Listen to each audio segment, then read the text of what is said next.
whole ecosystem is motivated now, and I think everybody is with aligned with the department. And जैसे वो उन्होंने एक PM दक्ष portal start किया दिव्यांगजनों को रोजगार देने का, तो उसमें सभी संस्थाएं मिलके उनके साथ जियो ट्रैकिंग के माध्यम से रोजगार देने में जुट गई हैं। तो जैसे आई थिंक एक अच्छा माहौल तैयार हुआ है और हम उम्मीद रखेंगे कि ये चीज़ हम कंटिन्यू करें। जैसे स्टार्टिंग में बताया कि हम रीजनल एबिलम्पिक्स भी इस प्रोग्राम के साथ हो रहा है, तो जो दिव्यांगजन ऑनलाइन के माध्यम से इसको सुन रहे हैं तो उनसे निवेदन है कि वो इसमें पार्टिसिपेट करें। ये अभी जैसे 2023 में जो इंटरनेशनल हुआ मेट्स में वो कंक्लूड हो गया है, अब नई 4 साल की साइकिल स्टार्ट हुई है और 4 साल की साइकिल में अब पहला इवेंट अब नॉर्थ जोन का आज चल रहा है जीआरसी के अंदर, और उसमें जो है नॉर्थ से बच्चे आए हैं। बट अभी भी जो एक जुनून है, एक उस तरह का अभी नहीं, मोमेंटम नहीं है उसके अंदर। तो मेरा निवेदन पेरेंट्स और दिव्यांगजन जो गांव-गांव में हैं, जो बच्चे कढ़ाई बुनाई कर लेते हैं, स्टिचिंग टेलरिंग करते हैं, वो सारे ट्रेड हैं उसके अंदर। आईटी के भी ट्रेड है, बट जो गांव के ट्रेड भी हैं, या मतलब गांव में जो बच्चे कर लेते, तो मेरा निवेदन है कि आप लोग उसमें पार्टिसिपेट करिए। क्योंकि जैसे एटीडीसी के जो राकेश जी ने बताया कि उनकी टीम भी पूरी तरह से इसकी ट्रेनिंग में लगी हुई है, लेडी इरविन कॉलेज के प्रोफेसर्स भी लगे हुए, तो बहुत लोग इन्वॉल्व हैं। बट आपको दिव्यांगजनों को अब इसमें इन्वॉल्व होना है, ताकि जो फ़ायदा मिले आपको, ताकि आप भी अभी अगला जो फिनलैंड में आप भी जाएं, आपको भी प्रोत्साहन मिले, आपको भी पुरस्कार मिले और जीवन में अलग सोच डेवलप हो। तो मेरा निवेदन सभी दिव्यांगजनों से रहेगा कि आप इसमें पार्टिसिपेट किए। और अगला इवेंट वेस्ट जोन का गोवा में रहेगा, जो कि 10 से 13 जनवरी को है, अगले महीने है, जो कि डिपार्टमेंट के माध्यम से इंटरनेशनल पर्पल फेस्टिवल जो हो रहा है उसमें तो मेरा वेस्ट जोन के भी साथियों से, दिव्यांगजनों से रहेगा, पेरेंट्स से, कि आप भी उसमें बढ़ चढ़ कर पार्टिसिपेट करिए। और जो डिपार्टमेंट का रोल है, अभी जैसे department is sponsoring this event, जो रीजनल एबिलम्पिक्स है, ये कॉन्फ्रेंस है, इंटरनेशनल पर्पल, तो जैसे मैंने बताया कि डिपार्टमेंट बहुत तेज़ गति से दौड़ने लग गया है। डिपार्टमेंट खुले दिल से ये सब प्रोग्राम्स को स्पॉन्सर कर रहा है। बट अब इसमें जिम्मेदारी आप लोगों की है कि आपको इसमें बढ़ चढ़ कर पार्टिसिपेट करना है, बढ़ चढ़ कर आगे लेके जाना है। तीसरा जो कार्यक्रम इस पूरे कॉन्फ्रेंस के साथ चल रहा है, वो टेक फॉर गुड चल रहा है। देखिए, अभी हमने जो हमारे साथी हैं राहुल गुप्ता जी, उन्होंने एक वैल्यूएबल बनाया कि हम दिव्यांगजनों को कैसे उनके लायक टेक्नोलॉजी दे सकें। और फिर पिछले 6 महीनों से रिसर्च कर रहे हैं कि हमारे यहाँ जो टेक्नोलॉजी वो कितनी यूजफुल है। अभी आप देखेंगे कि हर ब्लाइंड आदमी के लिए 500 तरह की स्टिक बना दी गई है, बट कौन सी स्टिक यूजफुल है नहीं मालूम। क्योंकि हमारे जो आईआईटी के जो बच्चे हैं बड़े टैलेंटेड हैं, बट उनको भी तो कुछ लोग मार्गदर्शक चाहिए जो बता सकें कि क्या ज़रूरत है। सेरेब्रल पैल्सी के बच्चे को क्या टेक्नोलॉजी चाहिए, ऑटिस्टिक बच्चे को क्या टेक्नोलॉजी चाहिए। जैसे मनीष सर ने बताया कि अभी इस तरह की चीज़ें आ गई हैं, तो उसको to align that technology for the Indian market, for the Indian दिव्यांगजन, एंड स्पेशली गांव के भारतीय जो दिव्यांग हैं उनको अफोर्डेबल बनाने के लिए, उनके लिए यूज़फुल बनाने के लिए ये एक एग्जीबिशन है। और इसका सिक्वल जो है हमारा गोवा में रहेगा। और हम उसमें 3 तरह की चीज़ें कर रहे हैं, जो अभी टेक्नोलॉजी अवेलेबल है, और जो लोग सीड फंडिंग की बात कर रहे हैं, इंक्यूबेशन की बात कर रहे हैं, जो नया कुछ करना चाह रहे हैं, या एक प्रोडक्ट एक स्टेज पे आगे उसकी फंडिंग की बात करें, उन सब में हम लोग इन्वॉल्व होकर आगे उसको बढ़ाने की बात कर रहे हैं। तो मेरा निवेदन जो टेक्नोलॉजी कंपनियां बना रही हैं उनसे भी है कि आप इसमें पार्टिसिपेट कीजिए, अपना नॉमिनेशन कीजिए, लेकिन इन्वेस्टमेंट का जिम्मा राहुल जी ने उठा लिया है इसका, और आप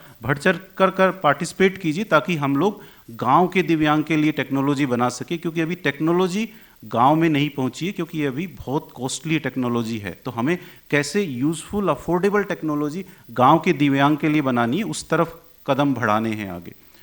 एक जैसे बताया कि इस चौथा कार्यक्रम इस पूरे 2 दिनों में एक ग्लोबल रिसोर्स सेंटर जो बनाया है हमने, उसका इनॉग्रेशन का है, जो कल भारत के उपराष्ट्रपति जी सुबह मॉर्निंग आवर्स में करेंगे। और उसका मकसद भी यही है कि हम उसमें जो सबसे ऊपर वाला फ्लोर है, उसका मकसद है ग्लोबल एक्सेसिबिलिटी डेवलपमेंट सेंटर। हमने गूगल का जो डेवलपमेंट सेंटर देखा लंदन में जाके, और कोशिश किया कि उसी तरह का सेंटर यहाँ बनाएं, तो वो ईश्वर कृपा से बन गया है। अब उसका मकसद भी यही रहेगा कि हम जो जो भी टेक्नोलॉजी है विश्व में वो डिस्प्ले पे रहे, जो नई टेक्नोलॉजी बने उसके लिए इंक्यूबेशन एक्सेलरेशन हो, और जो हमारे आईआईटीज़ हैं, रुड़की है, जैसे गौरव रहेजा जी हैं जो कि बड़ा काम कर रहे हैं एक्सेसिबिलिटी की, जो फिजिकल एक्सेसिबिलिटी की, उनके साथ दिल्ली आईआईटी के साथ, चेन्नई आईआईटी के साथ मिलके हम लोग ये सब चीज़ें वहाँ लेके आएँ।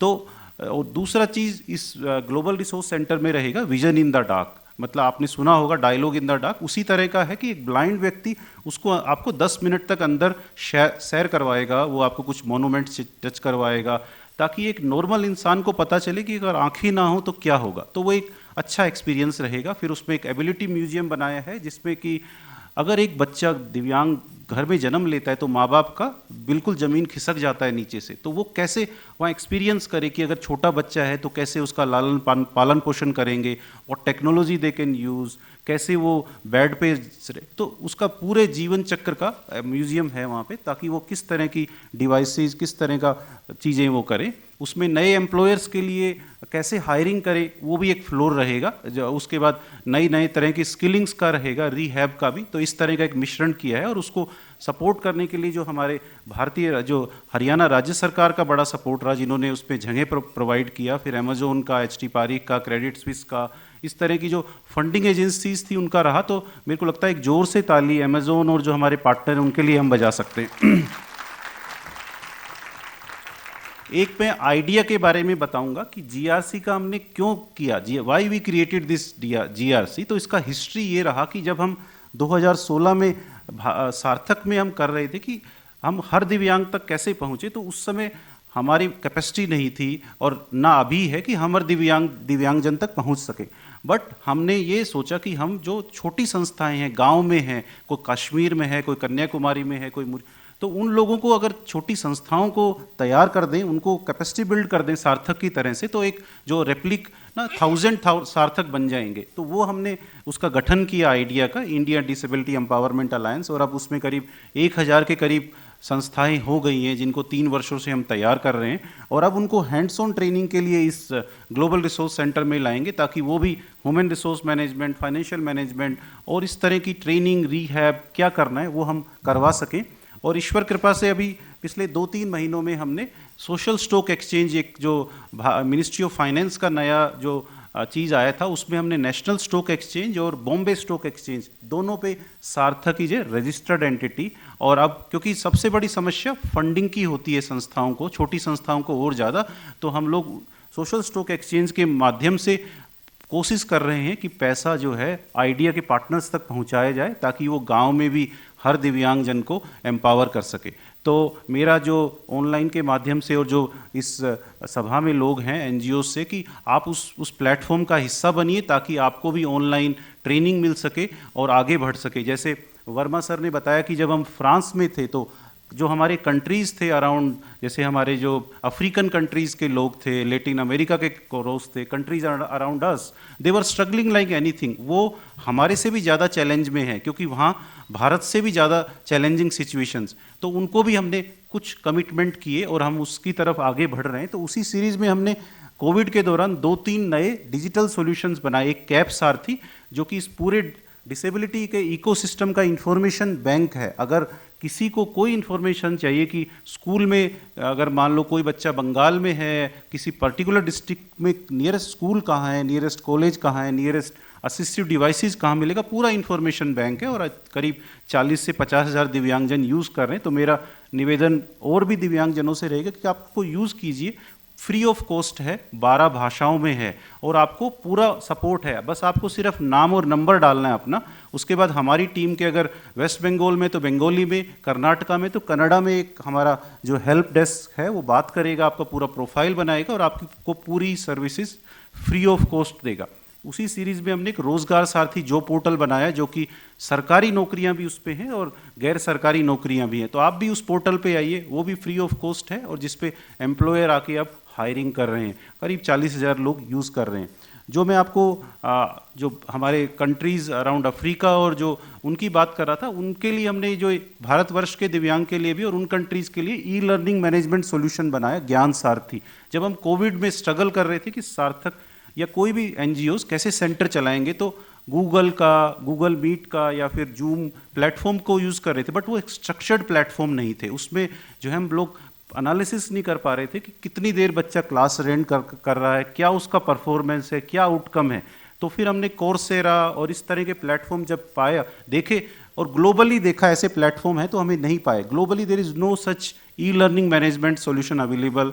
और फिर हमने जो स्ट्रैटबीन के समीर जी के साथ मिलके ये ई लर्निंग मैनेजमेंट सॉल्यूशन ज्ञान सारथी बनाया, और इसका विकल्प, इसका स्वरूप यही है कि ये फ्यूचर में अगले 5 वर्षों में हर तरह की सुविधा, अगर अर्ली इंटरवेंशन की थेरेपी लेना है या स्किल करना है, एम्प्लॉयमेंट करना है, रीहैब, ऑनलाइन ले सकते हैं। और अभी ये एक छोटे स्वरूप में स्टार्ट हो गया है, करीब 1000 लोग इसको यूज़ कर रहे हैं, बट धीरे धीरे हम उसको ओपन अप कर रहे हैं।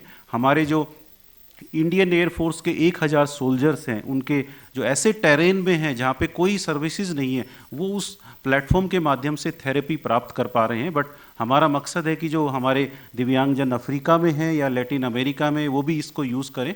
तो ईश्वर से हम यही प्रार्थना करेंगे कि ये चीज़ भी आगे चली जाए।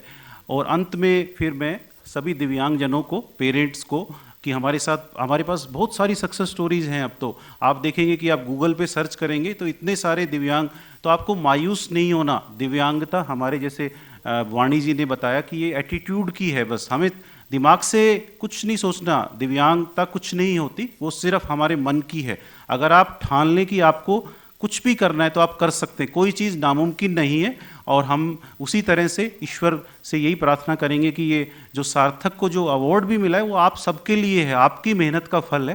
क्योंकि और वो 140 जो हमारे 100 करोड़ दिव्यांग लोग हैं, उनको है, उनकी जो एम्पावरमेंट हुई है उनके लिए है। तो उनको ही मेरा फिर से रिक्वेस्ट रहेगा कि आप मिलजुल के कम्युनिकेट करिए, अवेयरनेस क्रिएट करिए, क्योंकि अब एक बड़ा इकोसिस्टम अच्छा तैयार हो गया है, डिजिटली भी, फिजिकली भी।